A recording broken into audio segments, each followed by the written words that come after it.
Hello teacher, आप सभी का स्वागत है गोविंद गुरु के चैनल पर। आज मैं आप सभी के लिए फिर से ईवीएस के मोस्ट इम्पोर्टेंट पेडागोजी लेकर आया हूं, जो सीधे टारगेट करेंगे एमपीटेट को। तो चलिए आगे बढ़ते हैं। क्वेश्चन नंबर 1 में दिया है, पर्यावरण अध्ययन की अपनी कक्षा में समूह क्रियाकलाप का निर्माण करते हुए आप निम्नलिखित विचारों में से किसका ध्यान रखेंगे।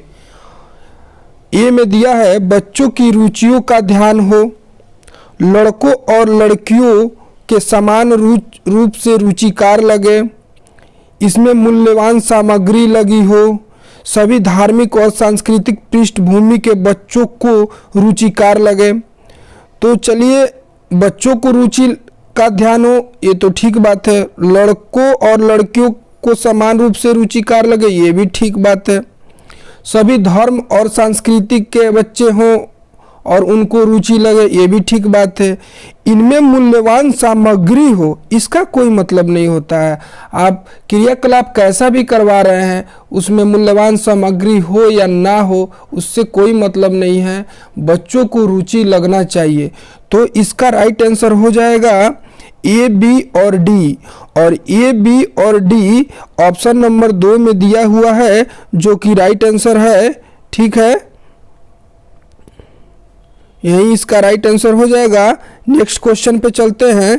क्वेश्चन नंबर 2, निम्नलिखित सभी कथन पर्यावरण अध्ययन में सामूहिक रूप से क्रियाकलापों में संलग्न शिक्षकों और विद्यार्थियों के पक्ष में तर्क प्रस्तुत करता है। केवल एक कथन को छोड़कर, वह कथन कौन सा है। बच्चे परस्पर सामंजस्य और सहयोग करना सीखते हैं, ठीक बात है। बच्चे दूसरे बच्चे से बात और बहस करने से अधिक सीखते हैं, ये भी ठीक बात है। समूह क्रियाकलाप की वजह से बच्चे अंक उपलब्धि में अच्छा सुधार प्रदर्शित करते हैं, कुछ हद तक ये भी ठीक है। प्रौढ़ों के समर्थन से बच्चों को अपनी क्षमता से अधिक ज्ञान के निर्माण में सहायता मिलती है। और बुजुर्ग लोगों से बच्चे मिलेंगे, उनके समर्थन से बच्चों की क्षमता का विकास होगा, ये नहीं हो सकता है। तो यही इसका राइट आंसर हो जाएगा ऑप्शन नंबर 4। ठीक है, बोल रहा है केवल एक कथन को छोड़कर, वो कथन कौन सा है। तो यही राइट आंसर हो जाएगा ऑप्शन नंबर 4 कि प्रौढ़ों के समर्थन से बच्चों की अपनी क्षमता से अधिक ज्ञान के निर्माण में सहायता मिल सकता है। ठीक है, नेक्स्ट क्वेश्चन पे चलते हैं। क्वेश्चन नंबर 3, समूह कार्य से पर्यावरण अध्ययन कर रहे बच्चों की सामाजिक व्यक्तिक विशेषताओं के आकलन के लिए निम्नलिखित में से कौन सा उपकरण सर्वाधिक उपयुक्त होगा। दत्त कार्य करा रहे हैं बच्चों से, यानी असाइनमेंट, मौखिक प्रश्न, कागज पेंसिल परीक्षण, निर्धारण मापनियाँ। तो हम लोग को करना क्या है, समूह कार्य में पर्यावरण अध्ययन कर रहे बच्चों की सामाजिक व्यक्तिक विशेषताओं का आकलन करना है। तो ये जब तभी होगा जब कागज पेंसिल परीक्षण करना पड़ेगा इसके लिए। ठीक है, तो इसका राइट आंसर हो जाएगा ऑप्शन नंबर 3 राइट आंसर हो जाएगा। नेक्स्ट क्वेश्चन पे चलते हैं। क्वेश्चन नंबर 4, नीचे पौधों के बारे में बच्चे के कुछ सहानुभूत विचार दिए गए हैं, इनमें से कौन सा विचार वैज्ञानिक दृष्टि से ठीक है। कुछ सब्जियां फल होती हैं, ठीक बात है। बीज किसी पौधे का हिस्सा नहीं है, बीज तो पौधे का हिस्सा होता है, ये गलत लिखा हुआ है। गाजर और बंद गोभी पौधे नहीं है, ये भी गलत बात है, ये भी पौधे हैं। घास पौधा नहीं है, ये भी पौधा है। तो इसका राइट आंसर ऑप्शन नंबर 1 हो जाएगा। ठीक है, कि कुछ सब्जियां फल होती हैं, जैसे आप ले लीजिए मूली को, मूली सब्जी है लेकिन उसको फल के रूप में भी यूज करते हैं लोग। खीरा ले लीजिए, खीरा सब्जी है, उसको भी फल के रूप में यूज करते हैं लोग। तो ऑप्शन नंबर 1 इसका राइट आंसर हो जाएगा। नेक्स्ट क्वेश्चन पे चलते हैं। क्वेश्चन नंबर 5, कक्षा 5 की एक शिक्षिका ने अपने विद्यार्थी से कहा, कुछ वयोवृद्ध लोगों से यह पूछिए कि जब वो जवान थे तो क्या उन्होंने कुछ ऐसे पौधे देखे थे जो आजकल नहीं दिखाई पड़ते। उपरोक्त प्रश्न के पूछे जाने पर निम्नलिखित में से किस कौशल के आकलन की संभावना नहीं है। अब ठीक है, ऑप्शन में दे रहा है चर्चा, अभिव्यक्ति, प्रश्न पूछना, प्रयोग। अब जब बच्चे बुजुर्ग लोगों से पूछेंगे कि आप जब जवान थे तो कुछ ऐसे पौधे देखे होंगे जो अब वो नहीं हैं, तो इसमें चर्चा तो होगा ही, पूछेगा बच्चा तो चर्चा होगा, अभिव्यक्ति होगी, प्रश्न पूछना होगा, पर प्रयोग जो है वही नहीं होगा। यही इसका राइट आंसर हो जाएगा, ऑप्शन नंबर 4 प्रयोग। ठीक है, नेक्स्ट क्वेश्चन पे चलते हैं। क्वेश्चन नंबर 6, एक शिक्षक प्रत्येक बच्चे को अपने घर की रद्दी सामग्री से कुछ उपयोगी वस्तु बनाने को कहता है। शिक्षक का शैक्षिक अभिप्राय नहीं है। क्या है अभिप्राय? शैक्षिक अभिप्राय नहीं है। कूड़े से बनी श्रेष्ठ वस्तुओं की प्रदर्शनी आयोजित करना। ऑप्शन 2 में दिया हुआ है कक्षा के श्रेष्ठ विद्यार्थियों के बारे में निर्णय करना। ऑप्शन 3 में दिया हुआ है बच्चों में सृजनशीलता का विकास करना। ऑप्शन 4 में दिया हुआ है बच्चों को पुनः चक्रण, पुनः प्रयोग और रूपांतरण को समझने देना।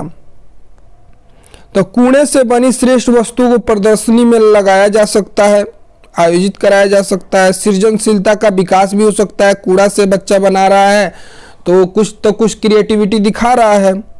पुनः चक्रण, जो रद्दी सामान है उनका पुनः चक्रण, पुनः रूपांतरण भी किया जा रहा है। पर कूड़े से बनी वस्तुओं से आप ये डिसाइड नहीं कर सकते हैं कि वह बच्चा क्लास का श्रेष्ठ है। क्या है? श्रेष्ठ है। कक्षा का श्रेष्ठ विद्यार्थी के बारे में निर्णय करना। तो इससे यही इसका राइट आंसर हो जाएगा ऑप्शन नंबर 2। ठीक है, ऑप्शन नंबर 2 क्या हो जाएगा? इसका राइट आंसर हो जाएगा। नेक्स्ट क्वेश्चन पे चलते हैं। क्वेश्चन नंबर 7, निम्नलिखित प्रश्नों को पढ़िए। मैंने क्रियाकलाप की योजना कितनी अच्छी बनाई। मैंने योजना का अनुसरण कितना अच्छा किया। मेरी शक्तियाँ क्या थी। मुझे सचमुच कठिन क्या लगा। उपरोक्त ऊपर दिए गए 4 प्रकार के प्रश्नों के उत्तर से होगा। क्या होगा? बच्चों और शिक्षकों दोनों का स्व आकलन, शिक्षक द्वारा समग्र आकलन, बच्चों का स्व आकलन, शिक्षक का स्व आकलन। तो देखिए इसमें बच्चों और शिक्षक दोनों का स्व आकलन हो रहा है। यही इसका राइट आंसर हो जाएगा, क्योंकि कोई भी क्रियाकलाप की योजना कितना अच्छी बनाया है, शिक्षक बना रहा है। बच्चा एग्जाम दे रहा है तो बोल रहा है मुझे सचमुच कठिन क्या लगा। ठीक है, मेरी शक्तियाँ क्या थी, मैंने योजना का अनुसरण कितना अच्छा किया। तो बच्चा और टीचर दोनों का स्व आकलन हो रहा है इस क्वेश्चन में। ठीक है, नेक्स्ट क्वेश्चन पे चलते हैं। क्वेश्चन नंबर 8, पर्यावरण अध्ययन की पाठ्य पुस्तक में प्रयुक्त भाषा कैसा होना चाहिए। चलिए पढ़ते हैं ऑप्शन 1 में दिया हुआ है पर्यावरण परिभाषाओं पर बल देते हुए औपचारिक बनाई जानी चाहिए। ठीक है, पर हमें तो परिभाषाओं पर बल नहीं देना है, ये इसका राइट आंसर नहीं होगा। तकनीकी और औपचारिक होना चाहिए, ये भी नहीं होगा। बच्चों के दिन प्रतिदिन की भाषा से संबंधित होना चाहिए। हाँ, बच्चों की मातृभाषा से संबंधित होना चाहिए। क्या होना चाहिए? मातृभाषा से संबंधित होना चाहिए। ठीक है, पाठ्य पुस्तक में प्रयुक्त भाषा को आप कैसा रूप में लेंगे? बच्चों के दिन प्रतिदिन भाषा से संबंधित होना चाहिए। रूखी और बच्चों के द्वारा समझने में कठिन, ये भी नहीं होगा, ये भी नहीं होगा और ये भी नहीं होगा। ठीक है, तो इसका राइट आंसर ऑप्शन नंबर 3 हो जाएगा। बच्चों के दिन प्रतिदिन की भाषा से संबंधित होना चाहिए। नेक्स्ट क्वेश्चन पे चलते हैं। क्वेश्चन नंबर 9, एक शिक्षक अपने विद्यार्थियों को विभिन्न पशुओं के चित्र देता है और उन पशुओं पर रंग भरने को कहता है जो हमारे घरों में नहीं रहते। इस क्रियाकलाप का उद्देश्य है सृजनात्मकता का विकास। सही है। अवलोकन का विकास सही है। वर्गीकरण कौशल का विकास सही है। डाटा संग्रह नहीं होगा, लेकिन सृजनात्मकता का विकास होगा। बच्चा क्रिएटिविटी करेगा, अवलोकन करेगा, वर्गीकरण भी करेगा, ये वो है, ये बाघ है, ये शेर है, इसे वर्गीकरण भी करेगा। तो इसका राइट आंसर हो जाएगा ए बी सी, और A B C option number 3 में दिया हुआ है, जो कि राइट आंसर है। नेक्स्ट क्वेश्चन पे चलते हैं। क्वेश्चन नंबर 10, पर्यावरण अध्ययन के पाठ्यक्रम जिस 6 उप विषयों के चतुर्दिक निर्मित किया गया है में पौधे और पशुओं को जानबूझकर परिवार और मित्र उप विषय के अंतर्गत शामिल किया गया है। इसके लिए निम्नलिखित में से एक कारण को छोड़कर से सभी कारण हो सकते हैं, वह एक कारण कौन सा है? ऑप्शन पढ़ते हैं। विद्यार्थियों को विज्ञान के दृष्टिकोण से पौधे और पशुओं को समझने में सक्षम बनाना। ठीक है। नेक्स्ट पढ़ते हैं। सामाजिक और सांस्कृतिक संदर्भ में पौधे और पशुओं के स्थान निर्धारित करने में विद्यार्थियों को सहायता करना। इस बात को उबारना कि किस प्रकार मनुष्य एक दूसरे के घनिष्ठ संबंधों को साझा करते हैं। इस बात को उबारना कि किस प्रकार कुछ समुदाय के जीवन और आजीविकाएं विशेष पशुओं और पौधों के घनिष्ठ रूप से जुड़े हैं। तो देखिए, ये भी ठीक है कि जीवन, कुछ समुदाय के जीवन और आजीविका विशेष पशुओं और पौधों से घनिष्ठ रूप से जुड़े हुए हैं, और मनुष्य एक दूसरे के घनिष्ठ संबंध भी साझा करते हैं, ये भी बात ठीक है। सामाजिक और सांस्कृतिक संदर्भ में पौधे और पशुओं के स्थान निर्धारित करने में विद्यार्थियों को सहायता करना, ये भी बात ठीक है। लेकिन विद्यार्थियों को ज्ञान के दृष्टिकोण से पौधे और पशुओं को समझने में सक्षम बनाना, यही नहीं होगा। ठीक है। ऑप्शन नंबर 1 इसका राइट आंसर हो जाएगा। नेक्स्ट क्वेश्चन पे चलते हैं। क्वेश्चन नंबर 11, पर्यावरण अध्ययन के शिक्षण अधिगम में सर्वेक्षण का उद्देश्य है। ठीक है। सर्वेक्षण कर रहा है बच्चा, तो समुदाय से अनोन क्रिया का अवसर मिलेगा। ठीक है। समुदाय के साथ अनोन क्रियाओं का अवसर प्रदान करना, बच्चों को विभिन्न लोगों के प्रति संवेदनशील बनाना, ये भी होगा। जब बच्चा एक दूसरे से बात करेगा तो उसके प्रति संवेदनशील भी बनेगा। सूचना को प्रत्यक्ष प्राप्त करने का अवसर प्रदान करना, ये भी होगा। जब अभिव्यक्ति होगा, बातचीत होगा, तो सूचना को प्रत्यक्ष रूप से प्राप्त कर लेगा। आकलन के एक अवसर के रूप में इसका उपयोग करना, ये भी होगा। तो इसका राइट आंसर ऑप्शन नंबर 2 हो जाएगा। ये चारों के चारों होंगे, राइट हो जाएंगे। नेक्स्ट क्वेश्चन पे चलते हैं। क्वेश्चन नंबर 12 देखते हैं। शिक्षक द्वारा प्रदर्शित एक कटोरे में पानी उबलने और उसका वाष्पीकरण हो जाने के प्रयोग को देखने के बाद 7-8 वर्ष के बच्चे के द्वारा दिए गए उत्तर इस प्रकार हैं। पानी गुम हो गया, कटोरे ने पानी सोख लिया, आग ने पानी पी लिया, भगवान ने पानी पी लिया। क्वेश्चन नंबर 12 है। अब क्वेश्चन देखते हैं। ये उत्तर बच्चों और उनके विचार के बारे में क्या बताता है? तो ऑप्शन पढ़ते हैं। वाष्पीकरण के बारे में बच्चों के वैकल्पिक विचार हैं। बच्चे के उत्तर तर्क संगत नहीं है। बच्चे की सोच गलत है।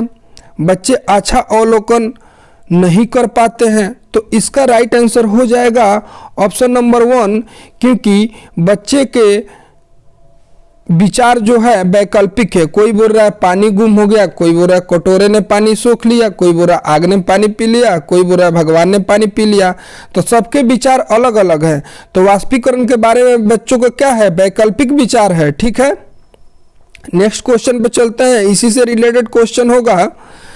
शिक्षक को उन उत्तर का सामना किस प्रकार करना चाहिए? बच्चों को बता दे कि वो गलत है। जल चक्र का एक मानक चार्ट प्रदर्शित करें। वाष्पीकरण की परिभाषा दे और बच्चों को उसे याद रखने के लिए कहें। फिर याद तो रखवाना नहीं है, ये तो गलत हो जाएगा। उन्हें विचारों को पुनः पहुंचने के लिए एक चर्चा प्रारंभ करें। ये राइट आंसर होगा कि चर्चा प्रारंभ करें। तो इसका ऑप्शन नंबर 4 राइट हो जाएगा। बच्चों को बता दे कि वो गलत है, ये भी नहीं होगा, चार्ट प्रदर्शित भी नहीं होगा। तो इसका राइट आंसर क्या हो जाएगा? ऑप्शन नंबर 4, उनके विचारों तक पुनः पहुंचने के लिए एक चर्चा प्रारंभ करें। क्वेश्चन नंबर 14 पे चलते हैं कि वाष्पीकरण विषय पर बच्चों की विविध सोच का आकलन करने के लिए निम्नलिखित में से कौन सा प्रश्न एक नमूना हो सकता है? ठीक है, ऑप्शन पढ़ते हैं। जल चक्र के 5 लाभ लिखिए। क्या होता यदि जल चक्र नहीं होता? जल चक्र के क्रम के सोपान की सूची बनाइए, जल चक्र का आरेख बनाइए और उसे नामित कीजिए। तो देखिए इस क्वेश्चन का राइट आंसर हो जाएगा ऑप्शन नंबर 2। ठीक है, क्या होता यदि जल चक्र होता ही नहीं? अब बताता हूं कैसे। मान लीजिए हम पूछ रहे हैं कि जल चक्र का 5 लाभ लिखिए, तो बच्चा 5 लाभ लिख देगा कि बारिश होगा, पेड़ पौधे नहीं सूखेंगे, तो ऐसे ऐसे लिख देगा सब। अगर आप बोलिएगा कि क्या होता यदि जल चक्र नहीं होता, तो इस पे बहुत सारा सभी बच्चों का अलग अलग थॉट्स होगा, अलग अलग विचार होगा। कोई बोलेगा सर बारिश नहीं होगा, तो कोई बोलेगा सर बारिश नहीं होगा तो फसल नहीं होगा, फसल नहीं होगा तो हम लोग खा नहीं पाएंगे, हम लोग भूखे मर जाएंगे, तो पानी की कमी हो जाएगी, भूमिगत पानी नहीं जाएगा हो पाएगा, पानी का लेवल बहुत नीचे चला जाएगा। तो हर बच्चों का अलग अलग थॉट्स होगा। ठीक है, तो ये एक नमूना है कि हम पूछ सकते हैं कि क्या होता यदि जल चक्र नहीं होता। यही इसका राइट आंसर हो जाएगा। नेक्स्ट क्वेश्चन पे चलते हैं। क्वेश्चन नंबर 15, निम्नलिखित में से कौन से राज्य जम्मू और कश्मीर के पड़ोसी राज्य हैं? तो हम जानते हैं जम्मू कहाँ पे है, ये भारत का नक्शा है, यहाँ पे जम्मू है, इसके सटे हुए हिमाचल प्रदेश और पंजाब है। ठीक है, तो इसका राइट आंसर हो जाएगा ऑप्शन नंबर 2। नेक्स्ट क्वेश्चन पे चलते हैं। पशुओं की त्वचा पर विविध पैटर्न यानी डिजाइन किसके द्वारा होता है? क्वेश्चन का कहने का यही अभिप्राय है। ऑप्शन 1 में पढ़ते हैं, यह जलवायु के कारण होता है जिसमें वो रहते हैं, उनकी शारीरिक शक्ति को इंगित करता है। ठीक है, ऑप्शन 3 में दिया हुआ है परावर्ती प्रकाश के कारण होता है। ऑप्शन 4 में दिया हुआ है उनकी त्वचा पर बालों के कारण होता है। तो यही इसका राइट आंसर हो जाएगा ऑप्शन नंबर 4, उनकी त्वचा पर बालों के कारण होता है। आप उनकी त्वचा की बालों को अगर आप निकाल देते हैं तो देखेंगे कि उनका जो भी डिजाइन या पैटर्न है सारे के सारे खत्म हो गए, फिर बाल आते हैं तो फिर से डिजाइन आ जाता है। तो ये सब बालों के कारण होता है। ठीक है, न कि जलवायु, शारीरिक शक्तियाँ या परावर्ती प्रकाश के कारण होता है। ठीक है, नेक्स्ट क्वेश्चन पे चलते हैं। क्वेश्चन नंबर 17, क्वेश्चन नंबर 17 में दिया हुआ है, जो व्यक्ति जंगल में कम से कम 25 वर्ष से रह रहे हैं उनकी उस जंगल भूमि पर उनमें पैदा होने वाली वस्तुओं पर अधिकार है। यह जनादेश किसके द्वारा दिया गया है? ऑप्शन पढ़ते हैं, संविधान आदेश विधेयक 2012, भारतीय जंगल अधिनियम 1927, जंगल अधिकार अधिनियम 2007, भूमि अधिग्रहण अधिनियम 1894। तो इसका राइट आंसर क्या हो जाएगा? इसका राइट आंसर हो जाएगा ऑप्शन नंबर 3, जंगल अधिकार अधिनियम 2007। ठीक है, यही इसका राइट आंसर हो जाएगा। नेक्स्ट क्वेश्चन पे चलते हैं। क्वेश्चन नंबर 18 में दिया हुआ है, निम्नलिखित में से मच्छरों द्वारा फैलने वाला रोग का समुच्चय कौन सा है? मियादी बुखार, हैजा, chikungunya, malaria, HIV AIDS, dengue. HIV AIDS, हैजा, डेंगू, डेंगू, मलेरिया और चिकनगुनिया। तो मच्छरों से फैलने वाला रोग कौन सा है? तो ऑप्शन नंबर 4 इसका राइट आंसर हो जाएगा। डेंगू, मलेरिया, चिकनगुनिया ही मच्छरों से फैलता है। क्वेश्चन नंबर 19 पे चलते हैं। घटपड़ी पौधा को हम लोग नेफिथिन्स भी कहते हैं और कुछ लोग मांसाहारी भी कहते हैं, मांसाहारी पौधा। ये ऑस्ट्रेलिया, इंडोनेशिया और इंडिया के मेघालय में पाया जाता है, जहां नाइट्रोजन की बहुत कमी होती है। ये पौधा क्या करता है कि मेढक और कीड़े मकोड़ों को आसानी से फंसाकर खा जाता है। ठीक है, तो पढ़ते हैं ऑप्शन में क्या दिया हुआ है। का मुंह छोटे छोटे कीटों से ढका होता है, ये नहीं होगा। भारत में नहीं पाया जाता है, भारत में मेघालय में पाया जाता है। मेढकों, कीड़े मकोड़ों और चूहों को चालाकी से फंसाकर खा जाता है, यही इसका राइट आंसर हो जाएगा, ऑप्शन नंबर 3। ठीक है, ये बोल रहा है कि कीड़ों मकोड़ों को आकर्षित करने के लिए ऊंच तौरत की ध्वनियाँ निकालता है, वो ध्वनियाँ नहीं निकालता है, वो आसानी से फंसाकर खा जाता है। ठीक है, नेक्स्ट क्वेश्चन पे चलते हैं। Question number 20। क्वेश्चन नंबर 20 में दिया हुआ है, नीचे दिए गए खाद्य पदार्थों के किस समुच्चय में लोहा तत्व प्रचुर मात्रा में पाया जाता है। तो हम जानते हैं कि लोहा तत्व किस में पाया जाता है, आंवला, पालक और गुड़ में, जो ऑप्शन नंबर 1 में दिया हुआ है, यही इसका राइट आंसर हो जाएगा, आंवला, पालक और गुड़। ठीक है, नेक्स्ट क्वेश्चन पे चलते हैं। Question number 21। क्वेश्चन नंबर 21 में दिया हुआ है, हमारे देश के लगभग सभी भागों में मिर्ची का उपयोग भोजन पकाने में किया जाता है। हमारे देश में मिर्ची को लाने वाले व्यवसायी आए थे, तो हम जानते हैं कि ये व्यवसायी कहाँ से आए थे, दक्षिणी अमेरिका से। कहाँ से आए थे, दक्षिण अमेरिका से। ठीक है, नेक्स्ट क्वेश्चन पे चलते हैं। Question number 22। निम्नलिखित में से कौन सा पक्षी कैक्टस के पौधे के कांटे के बीच अपना घोंसला बनाता है। तो ये पकता है, ये पकता ही ऐसा पक्षी है जो कैक्टस के कांटों के बीच और मेहंदी के मेड़ पे भी अपना घोंसला बनाता है। क्वेश्चन नंबर 22 के बाद 23 पे चलते हैं। किसी पशु के विषय में नीचे दिए गए विवरणों को पढ़िए और उस पशु को पहचानिए। यह भालू जैसा दिखता है परंतु भालू नहीं।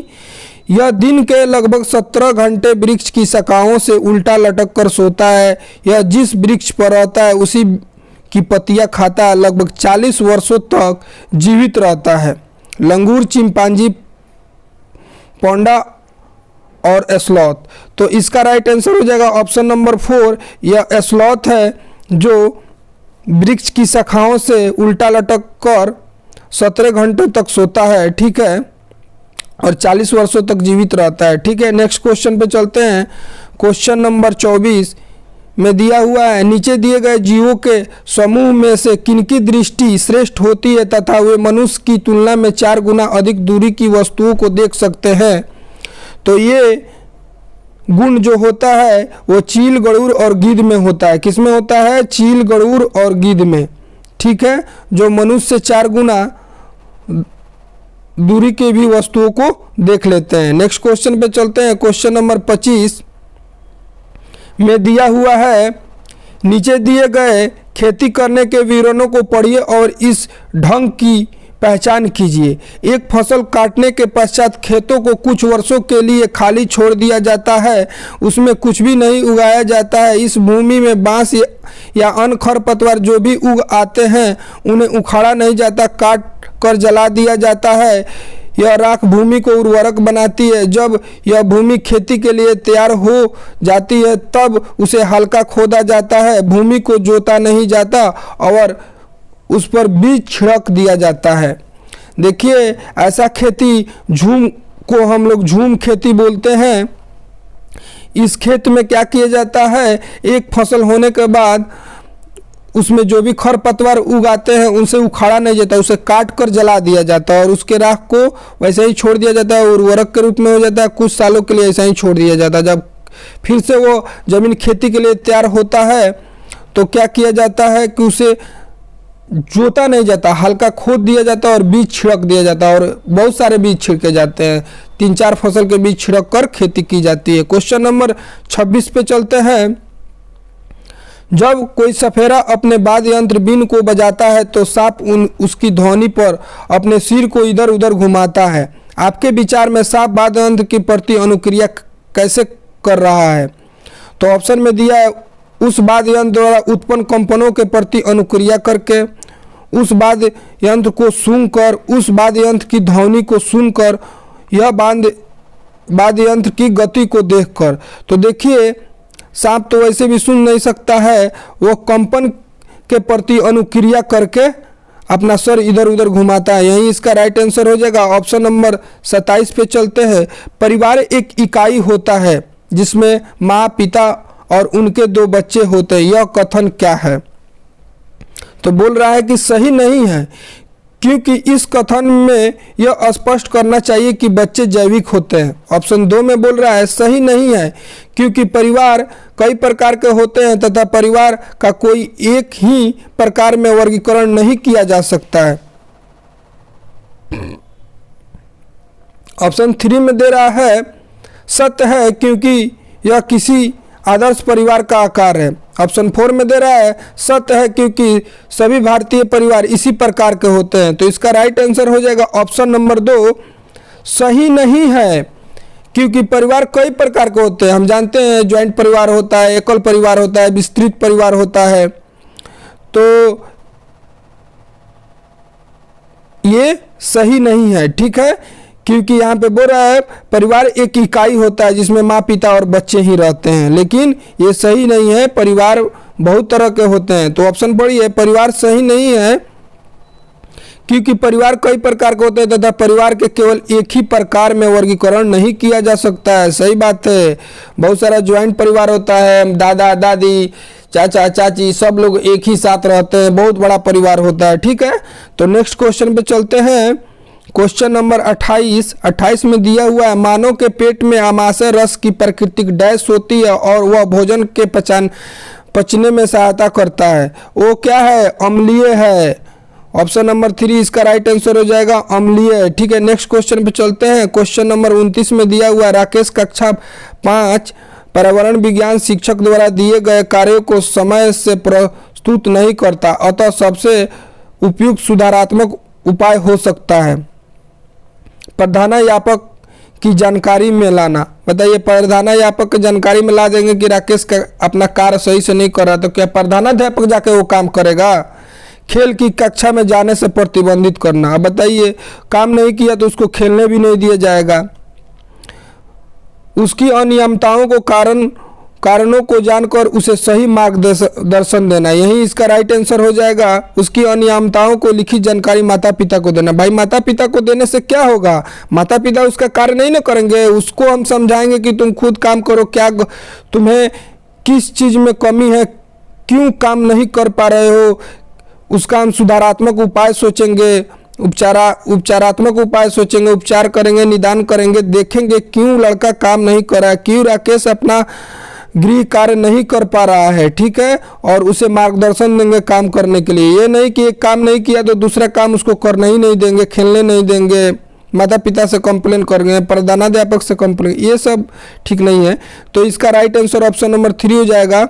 नेक्स्ट क्वेश्चन पे चलते हैं। क्वेश्चन नंबर 30 में दिया हुआ है निम्नलिखित में से कौन सा कथन आकलन प्रक्रियाओं के विषय में सबसे कम उपयुक्त है? क्या है सबसे कम उपयुक्त है? ठीक है, ऑप्शन 1 में पढ़ते हैं बच्चों के निजी विवरण और व्यक्तिक पृष्ठपोषण देना वांछनीय अभ्यास है। सीखने के संकेतों और उप संकेतों की सूची बनाना, रिपोर्टिंग को अधिक विस्तृत बनाना। ठीक है, अच्छा है, जैसा बहुत अच्छा जैसा टिप्पणियां बच्चों के सीखने के बारे में एक समझ प्रदान करती है। बच्चों के पोर्टफोलियो में केवल उनके सबसे बेहतर कार्य ना होकर सभी तरह के कार्य होना चाहिए।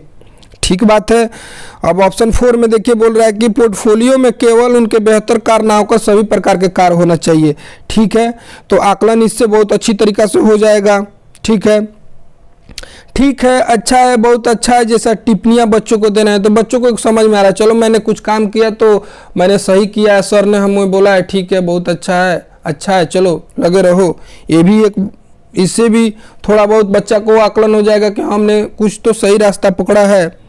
सीखने के संकेतों और उप संकेतों को सूची बनाना, रिपोर्टिंग को अधिक विस्तृत करना, ये भी ठीक बात है।